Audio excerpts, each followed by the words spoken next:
music has always been the space where I kind of found my own voice growing up as well, where I felt most like myself, and the space where I always felt like I could express and be understood.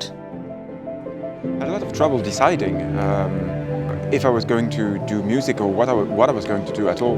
I even considered things like becoming a doctor or an architect, journalist, jet pilot, although that didn't last for very long, thankfully.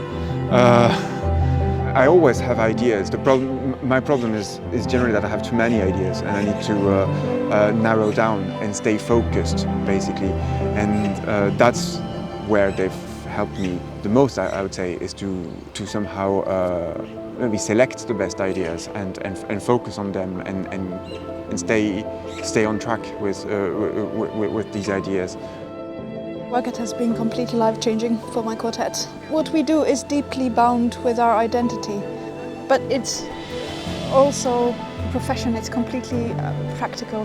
I think being a young quartet is unbelievably demanding in terms of how to make it work, in terms of just paying your rent. It's a kind of concentrated art where you really need to spend incredible amounts of time honing things together.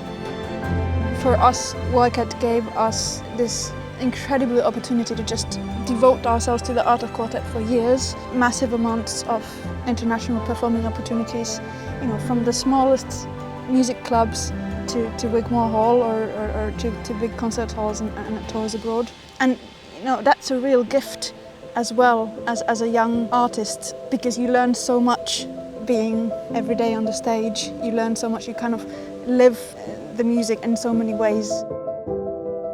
When you work in music, you basically work with people.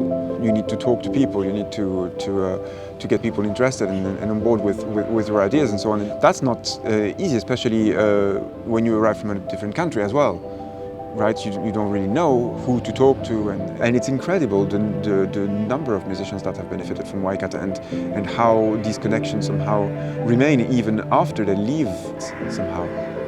YCAT is very much an artistic family. A musician's family. So before YCAT, we were at the stage where the quartet had been together for a number of years, had studied together, we'd won some prizes in international competitions, and we had a certain number of engagements, and we knew that it was the most important thing in our lives. But it's incredibly difficult to practically make a living and find those next steps at that stage.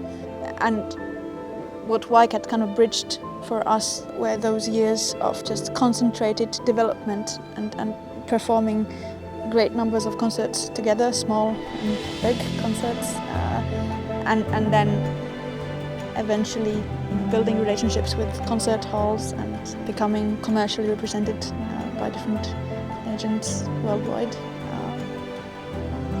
And it really allowed us to think about the quartet long term and be very serious that we can make this work, that where do we want to be 5 years from now, what would we like to do after that, because we knew that that's what we wanted to do, but we didn't know if it was possible. It's an incredibly difficult time of your life, and especially with 4 people all needing to make our lives work. It's just such an incredible support that we received. And for that I'll always be grateful.